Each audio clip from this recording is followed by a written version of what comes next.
Amén. Vamos a ir al libro de Lamentaciones, capítulo 3, versículos 22 al 27. Libro de Lamentaciones, capítulo 3, versículos del 22 al 27. Dice así la palabra del Señor: por la misericordia de Jehová no hemos sido consumidos, porque nunca decayeron sus misericordias. Nuevas son cada mañana, grande es tu fidelidad. Mi porción es Jehová, dijo mi alma, por tanto en él esperaré. Bueno es Jehová a los que en él esperan, al alma que le busca. Bueno es esperar en silencio la salvación de Jehová. Bueno le es al hombre llevar el yugo desde su juventud. Espíritu Santo, ayúdame a transmitir tu consejo y que éste lleve fruto en cada corazón conforme tú lo has mandado. Toma el gobierno de lo que vamos a hablar, de lo que vamos a pensar, y yo te pido que la gloria de Jesús continúe siendo exaltada a través de la predicación. Gracias, Espíritu Santo. Amén.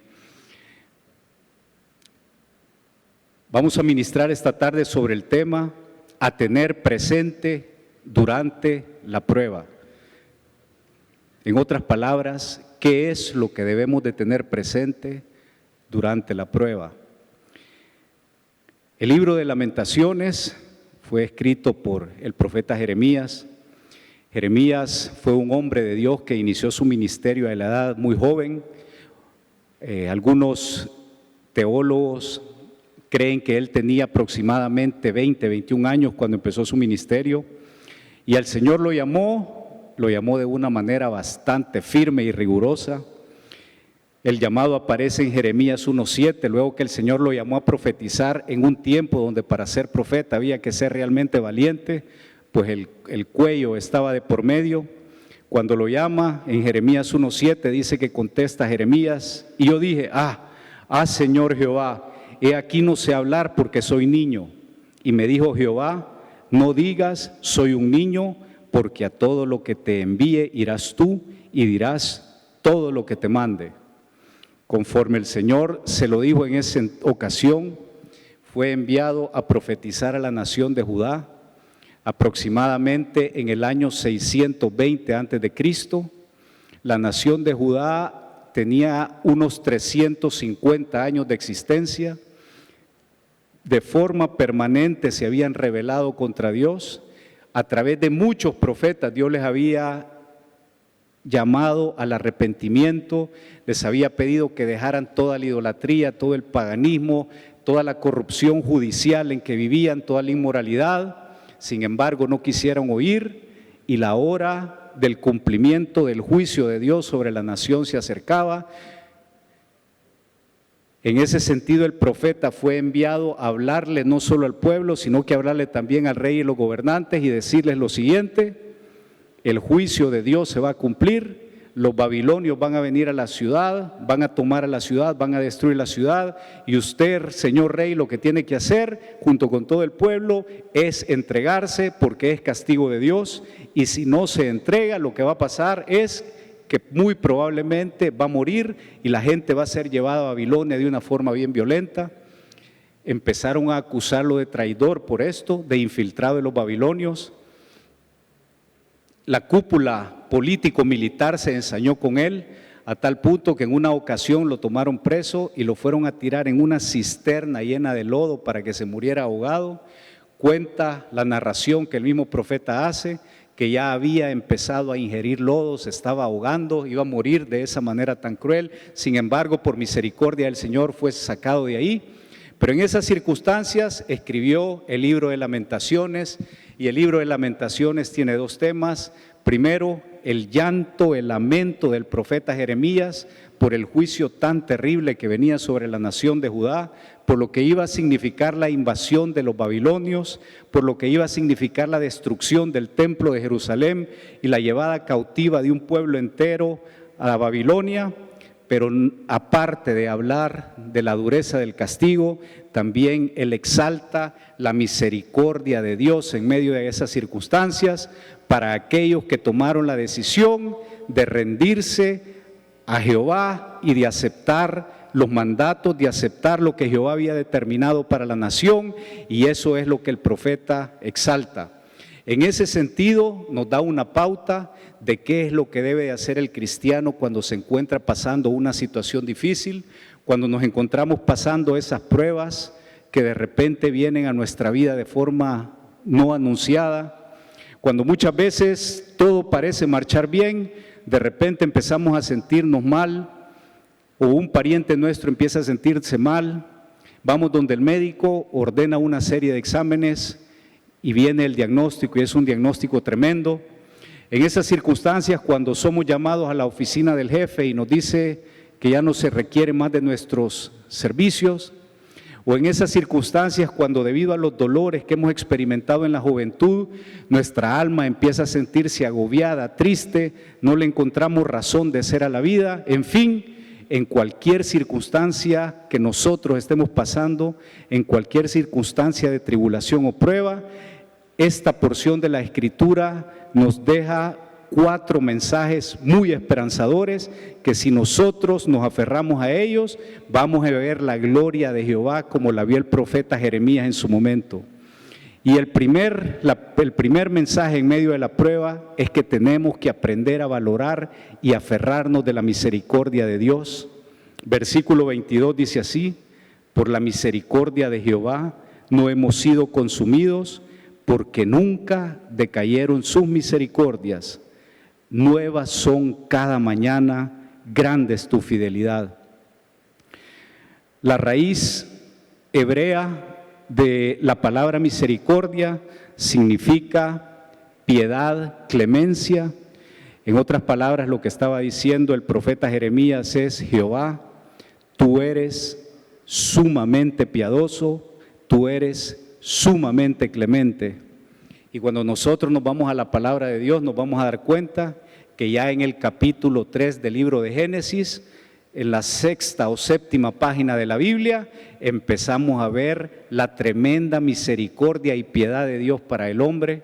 Recuerden ustedes cuando Adán y Eva lamentablemente desobedecieron el mandato del Señor y pecaron, inmediatamente en ellos entró lo que se llama la vieja naturaleza, en ellos entró la concupiscencia, se sintieron desnudos, se sintieron sumamente avergonzados, se sintieron derrotados, se dieron cuenta que el proyecto, ellos habían hecho que el proyecto de Dios en sus vidas terminara, y en ese momento vemos la gran piedad y misericordia de Dios para ellos. Dice la palabra de Dios que el Señor mató a un becerro y el Señor hizo pieles para que ellos se cubrieran. Y pueden imaginarse ustedes a ese hombre y mujer en la hora más oscura de sus vidas, en la hora cuando recién se enteraron que ya no eran más seres inmortales, sino que eran seres mortales, sujetos a pasiones, sujetos a la influencia del enemigo. En esa hora recibieron el abrazo del Señor, y el Señor no los avergonzó, sino que el Señor los cubrió. Es por eso que entendemos, y es importante que sepamos, que la misericordia de Dios tiene características muy importantes, siendo la primera característica que esa misericordia es eterna, nunca se acaba. Por la capacidad de nuestro Dios de tener una misericordia, una piedad por nosotros que nunca se acaba, es que el día que nosotros muramos, o el día en que se materialice el tan esperado arrebatamiento, ese día el Señor, a pesar de nuestra indignidad, nos va a tomar, nos va a levantar y nos va a llevar delante de su presencia, y vamos a morar con Él por toda la eternidad. Y personalmente no paro de sorprenderme como un Dios que es eterno, como un Dios que es justo, como un Dios que es santo, como un Dios que es todopoderoso, como un Dios que creó todo el universo, se va a deleitar en tenernos a nosotros en medio de toda nuestra debilidad delante de Él por siempre, por todos los siglos de los siglos. y la razón es que su misericordia está presente en nuestra vida, su misericordia es nueva cada día. Esa es la misericordia que permite que cuando nosotros pecamos vamos delante de Él y Él está presto a perdonarnos.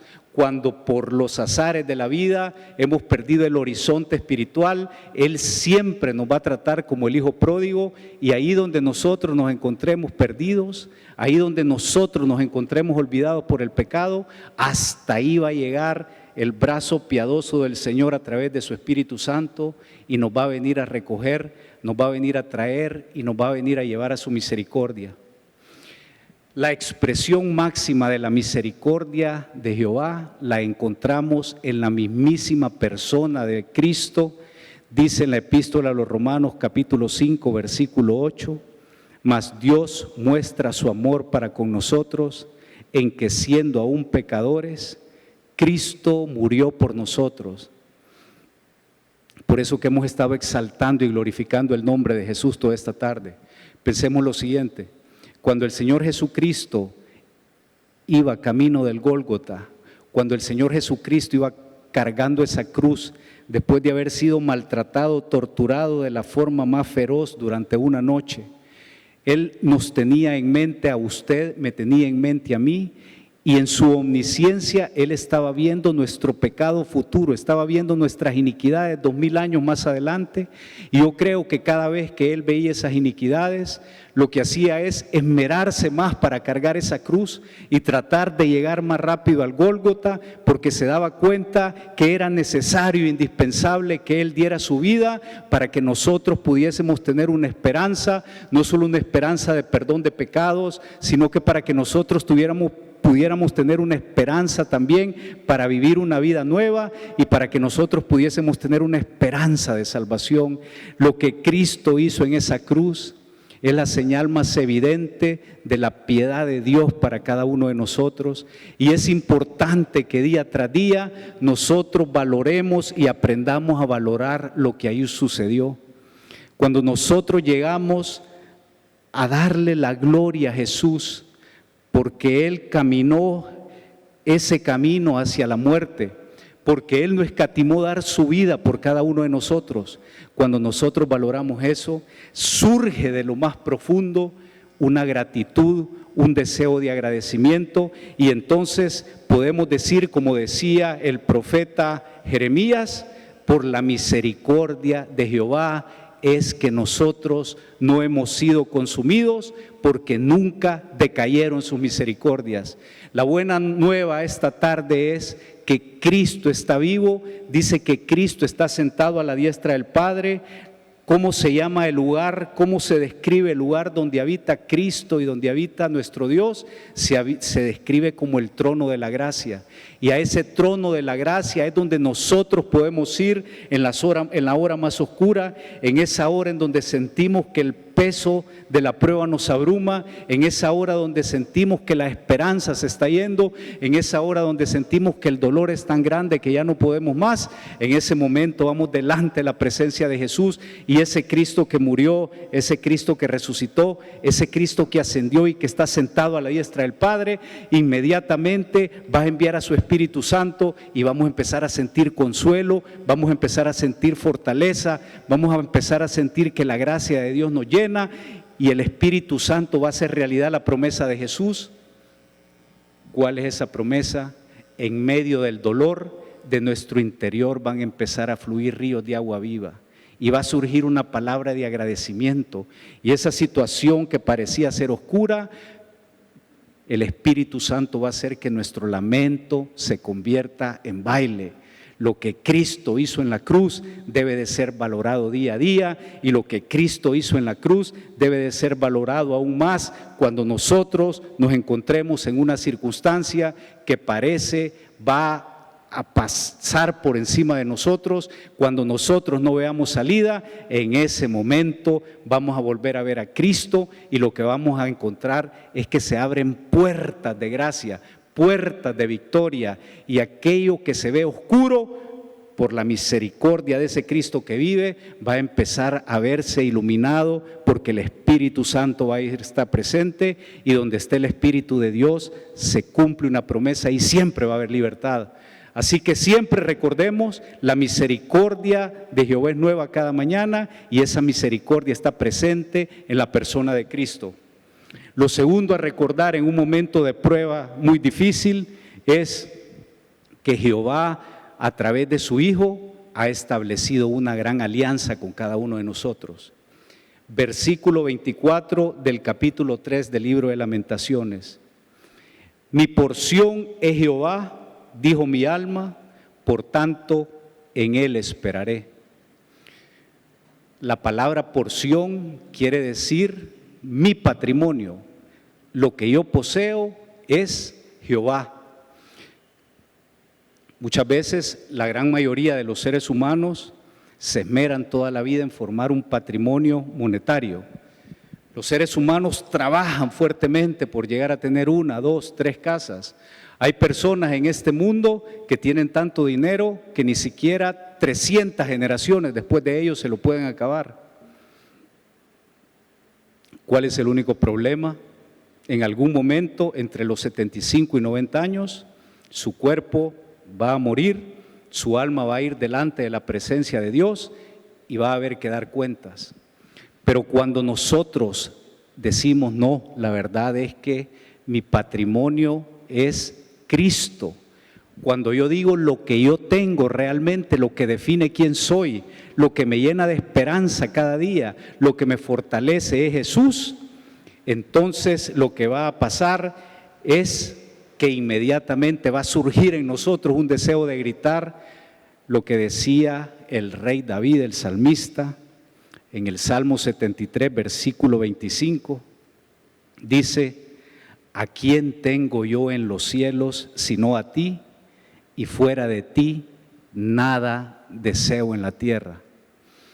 En el momento que nosotros llegamos a tener una verdadera pasión por Jesús, en ese momento en donde la persona de Cristo se hace real para con nosotros y tenemos un encuentro personal con Cristo, cada uno de nosotros vamos a decir: ¿a quién tengo yo en los cielos sino a Cristo?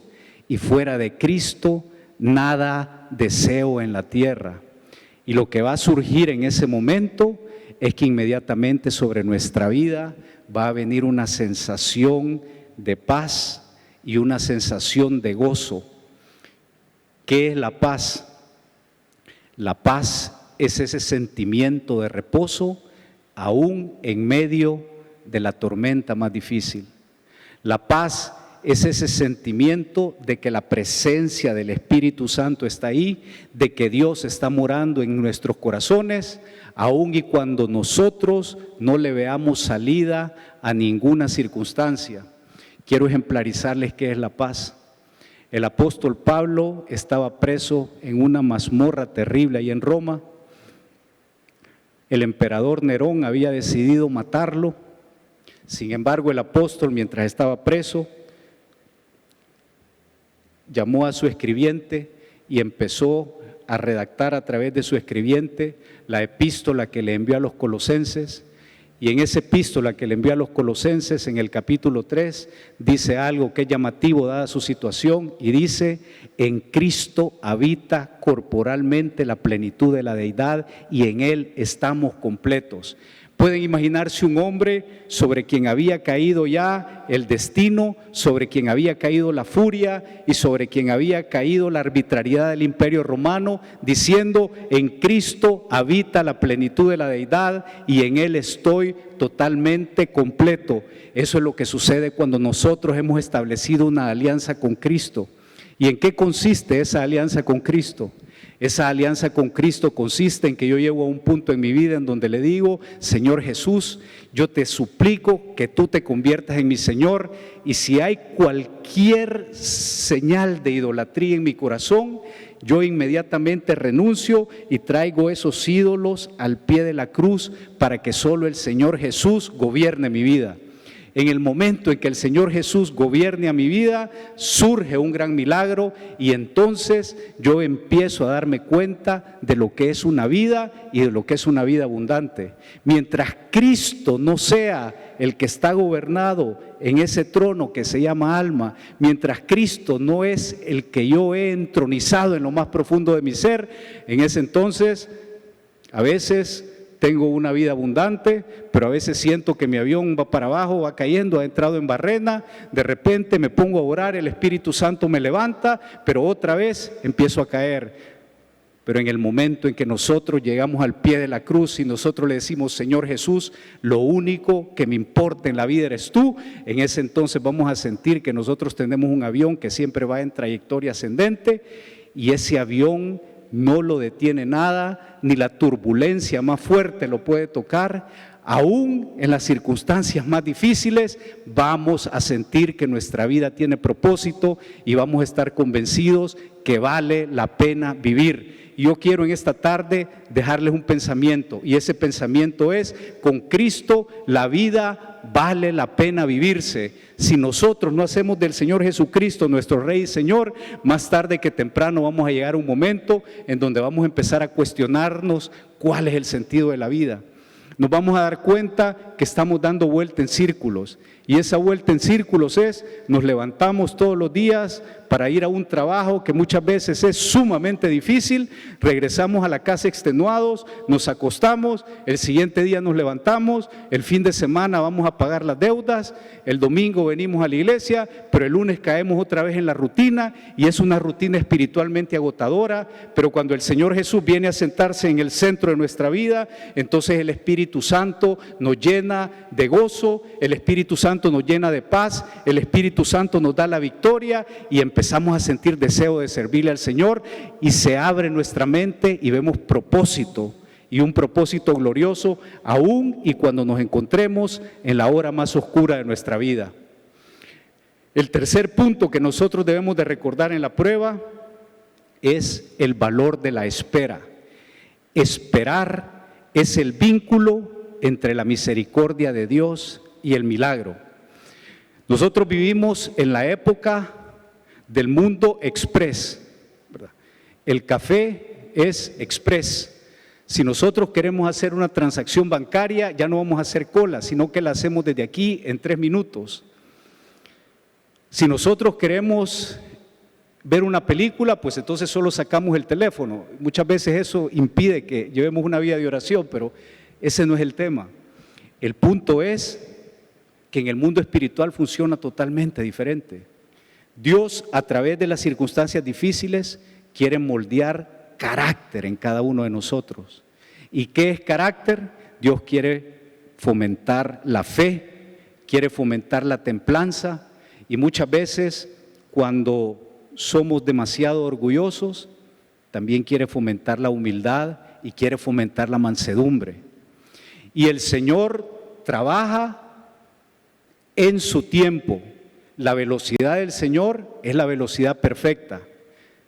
No interrumpe el proceso en 24 horas, ni se adelanta, ni se tarda 24 horas. Entonces, cuando estamos pasando esa circunstancia difícil, debemos de recordar lo que decía el profeta Jeremías en los versículos 25 y 26. Bueno es Jehová a los que en él esperan, al alma que le busca. Versículo 26, bueno es esperar en silencio la salvación de Jehová. Si usted se encuentra ahorita en una hora bastante difícil, probablemente ya pasaron meses, días, años, el consejo del profeta Jeremías es que continuemos esperando. Continuemos esperando porque Dios no se ha olvidado. Dice la palabra de Dios que el Señor Jesucristo es el sustentador de todas las cosas. ¿Qué quiere decir eso? Jesucristo creó todo y Jesucristo lo tiene todo, absolutamente todo bajo control. Y entonces cuando nos damos cuenta que Jesucristo tiene todo bajo control, nosotros debemos de tener una espera, pero no una espera tormentosa, sino que nosotros debemos de tener una espera y una espera gozosa. Debemos de estar a la expectativa de lo que el Señor va a hacer a través de su Espíritu Santo en ese momento difícil. Continuando con las experiencias del rey David, el rey David fue un hombre sumamente probado. Imagínense ustedes que el rey David fue ungido como rey aproximadamente entre los 15 y los 17 años de edad. Y todo marchaba sobre rieles. Un muchachito de 15, 17 años con la promesa de ser rey, yo creo que él se sintió bastante halagado, sintió un gran agradecimiento con el Señor, pero él no conocía el resto de la historia. Y el resto de la historia es que iba a tener que esperar 15 años para poder tomar poder como rey. Y no fueron 15 años estudiando en la mejor escuela del mundo, no fueron 15 años estudiando en el Harvard de ese entonces, no fueron 15 años viviendo en el palacio del rey, fueron 15 años literalmente huyendo de la muerte. Fueron 15 años en que fue perseguido, y él mismo lo dice, fue perseguido como que era un perrito, como que era un animal. En esos 15 años tuvo que refugiarse en cuevas, en esos 15 años tuvo que irse a vivir con los filisteos, el pueblo enemigo. En una ocasión tuvo que fingirse que era loco dentro de los filisteos para que no lo mataran. Y me imagino que en algún momento dijo, ¿pero qué sucedió? Fui ungido, yo tenía tanta expectativa y ahora veo aquí mi ejército, un grupo de hombres se le habían unido, pero no eran los militares más avesados y más entrenados de la nación de Israel, sino que dice la palabra de Dios que los hombres, los militares que lo seguían, tenían estas características. Dicen que eran los amargados, los frustrados, los que tenían deudas, los que no tenían absolutamente ninguna esperanza. Esos se le habían unido al rey David, y se le habían unido porque el Señor quería a través del rey David ministrarlos a ellos también. Entonces, en esos 15 años de espera, esperó con tanta valentía, esperó con tanta disciplina, porque él sabía en quién había creído, y de hecho el Señor lo preparó, el Señor formó carácter en él, de tal manera que cuando él llegó al trono de Israel, él gobernó durante 40 años, y la nación de Israel no solo se expandió militarmente, sino que la nación de Israel también el auge espiritual. ¿Por qué? Porque había un hombre que había sido formado en la espera, en el desierto, en la cueva, en la tierra de Filistea, y era un hombre que dependía total y absolutamente de Dios. Así que si usted se encuentra esperando, continúe confiando en que el Señor va a actuar en el momento que usted menos lo espera, pero el Señor va a actuar cuando Él haya formado el carácter que quiere formar en usted. El Señor va a actuar cuando lo haya llamado. Así que, ¿qué es lo que debemos de hacer nosotros? Lo que cada creyente debe de hacer en esa espera es ser dócil, es ser manso, es no oponerse a la perfecta y gloriosa voluntad de Dios. Recordemos siempre, la espera es el vínculo entre la fe y el milagro. ¿Por qué? Porque la espera es la evidencia de la fe. Y hay muchos creyentes que lamentablemente no aprobaron la escuela de la espera, abandonaron la fe, cayeron en el pecado de la apostasía, y al final el sufrimiento es doble, porque ni su situación fue resuelta y su salvación probablemente haya sido perdida. Pero el creyente que aprende en esperar, en él la gloria de Dios se manifiesta a través del Espíritu Santo, y cuando el proceso ha terminado, puede ser que haya durado años incluso, haya sido un proceso difícil, pero repite las palabras que dijo Job al final de su proceso y le dice al Señor: de oídas te había oído, pero ahora mis ojos te ven. Quienes quieren ver literalmente a Cristo a través del Espíritu Santo en su vida, quienes anhelan experimentar la presencia de Dios a la par de ellos, quienes quieren decir al final de su proceso: te doy la gloria, mi Dios, porque tú formaste tu carácter en mí. El proceso probablemente fue difícil, Muy probablemente hubo pérdida, quizás la enfermedad fue muy grave, tal vez las finanzas están afectadas, pero nuestro ser interior ha madurado y nos parecemos más a Cristo al final de ellos, así que vamos a decir, valió la pena y gloria al Señor. Y el último punto en medio de la prueba es que nosotros siempre debemos reconocer y aceptar la soberanía de Dios.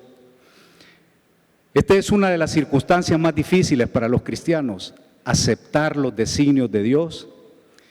Pero en medio de tanto lamento, el profeta Jeremías, aún cuando en la distancia veía a la nación de Judá siendo llevada cautiva a Babilonia, esto fue bastante difícil, eran kilómetros y kilómetros de ciudadanos judíos que salieron de Jerusalén, todos amarrados por el cuello, caminando los 2000 kilómetros hasta la ciudad de Babilonia en el año 586 a.C.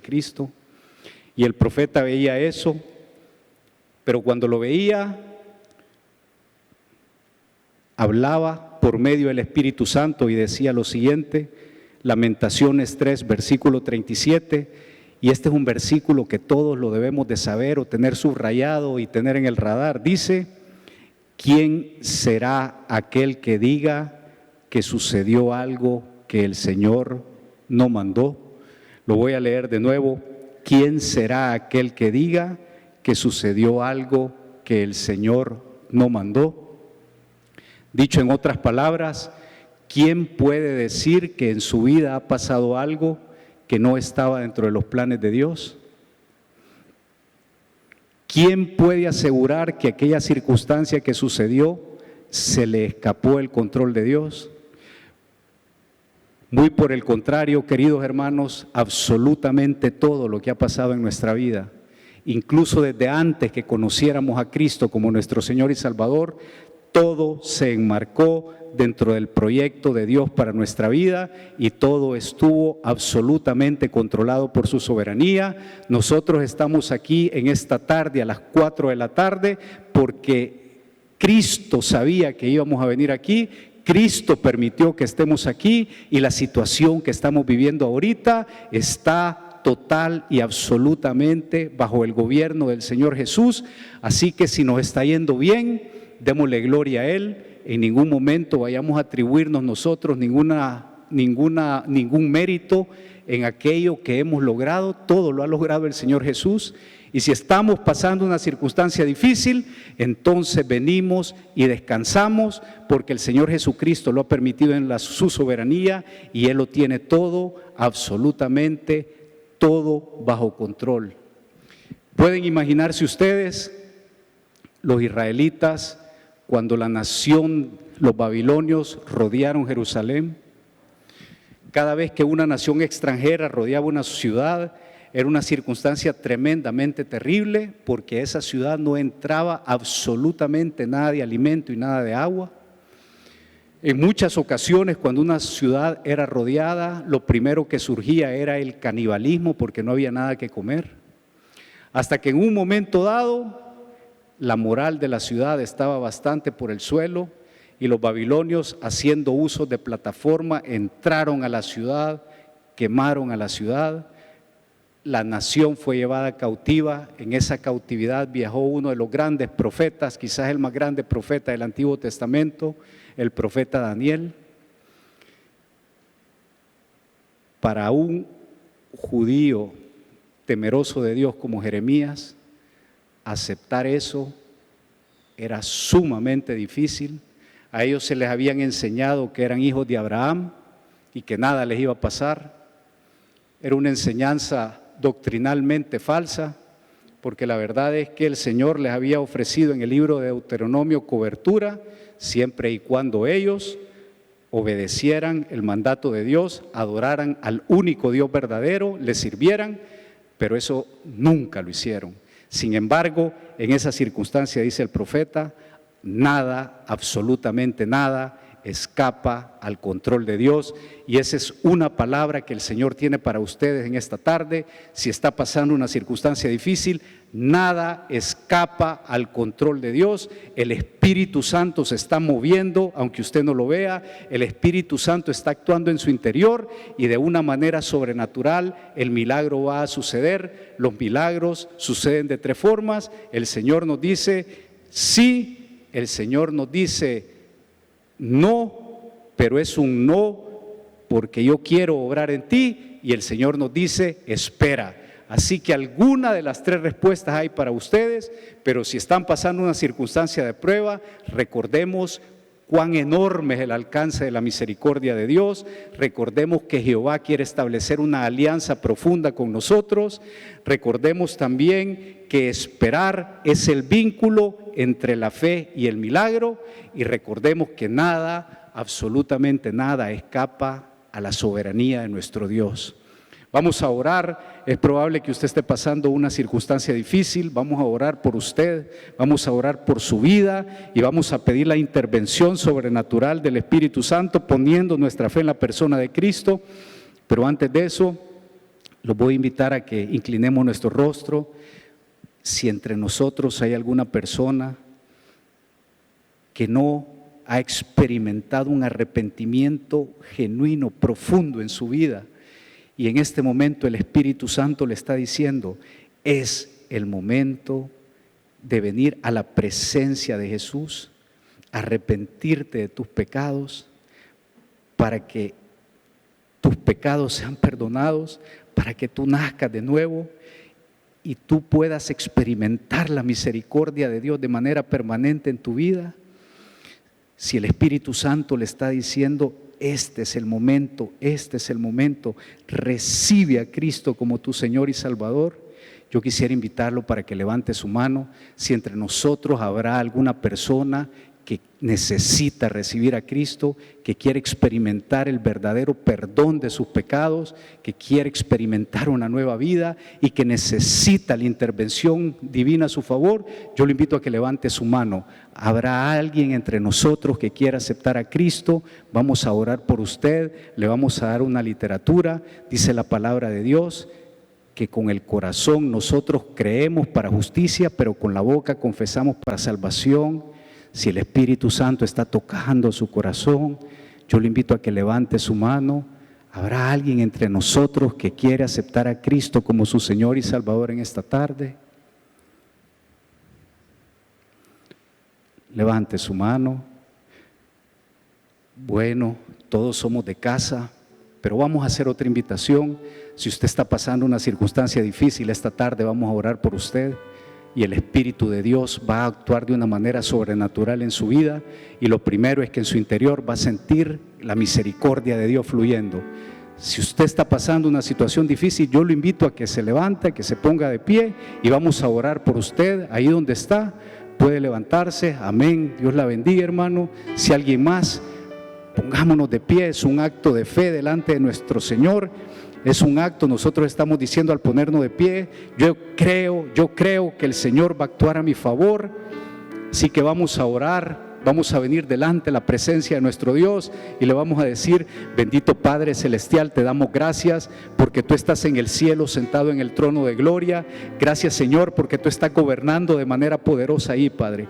Gracias, bendito Padre Celestial, porque la muerte expiatoria de Cristo en la cruz, según lo dice el libro de Isaías en el capítulo 61, es la puerta, es el medio por el cual nuestros cuerpos pueden ser sanados, es el medio por el cual nosotros encontramos salvación y es el medio por el cual todas nuestras dificultades son llevadas al trono de la gracia. Así que yo te quiero pedir en este momento, yo te quiero pedir, Jesús, que tú veas la necesidad de este pueblo. Tú conoces cuál es la necesidad de este pueblo, pero tú moriste en la cruz por este pueblo. Tú moriste en la cruz, Señor, por todos los que estamos aquí presentes. Tú moriste en la cruz, Padre, para que cada uno de mis hermanos que se ha puesto de pie, que tiene una gran necesidad, esa necesidad sea llevada ante el trono de la gracia y atendida. Oh Jesús, yo te pido que tú te glorifiques haciendo un milagro, que tú te glorifiques sanando esos cuerpos. que tú te glorifiques reconciliando familias, que tú te glorifiques, Padre, trayendo sanidad financiera, que tú te glorifiques, Padre Santo, quitando toda depresión, que tú te glorifiques, Padre, quitando todo luto. Espíritu Santo, muévete. Espíritu Santo, empieza a tocar. Toca, Espíritu Santo, con poder. Al que está afligido, tócalo. En este momento, el que está afligido por lo que Cristo hizo en la cruz, recibe consuelo, recibe esperanza. Los cuerpos están siendo sanados. Los cuerpos están siendo sanados por el poder que emana de Jesús, porque Jesús, dice la palabra, en la cruz, en su cuerpo llevó nuestras enfermedades. Hay sanidad del cuerpo, hay sanidad en el alma está siendo liberada. Oh Padre Santo, las familias están siendo reunificadas, las finanzas están siendo sanadas. Padre Santo, la diabetes es sanada en el nombre poderoso de Jesús. Problemas gástricos son sanados, Padre. Gracias porque estás visitando a este pueblo. Bautiza este pueblo con tu Espíritu Santo, Jesús. Bautiza, tú eres el bautizador. Desciende, Espíritu Santo, con poder. Glorifícate sobre estas vidas. Glorifícate, Cristo. Tú estás acá arriba. Tú estás siendo exaltado en esos milagros. Tú estás siendo exaltado en esos milagros. Recibimos esos milagros, Jesús. Gracias por lo que has hecho, Jesús. Gracias, Jesús. El Espíritu Santo va a obrar en su vida. Y cuando eso suceda, yo lo invito a que usted dé testimonio de las maravillas del Señor. Oremos por la niña.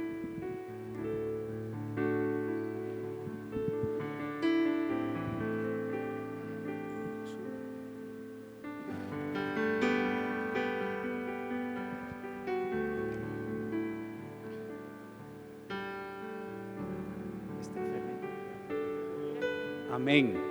Gloria a Dios. ¿Cómo se llama? Pamelita quiere aceptar a Cristo como su Señor y Salvador.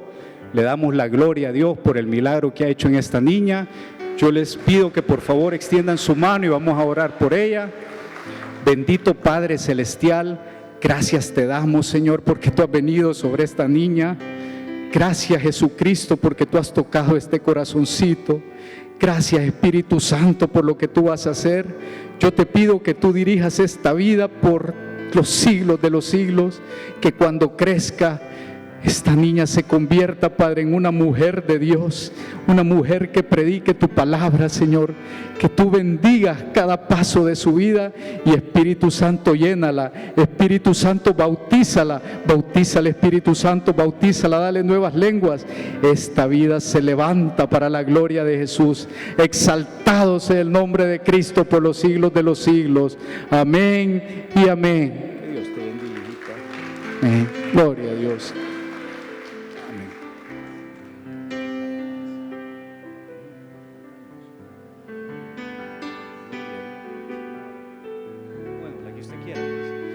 Nos vamos a despedir alabando al Señor.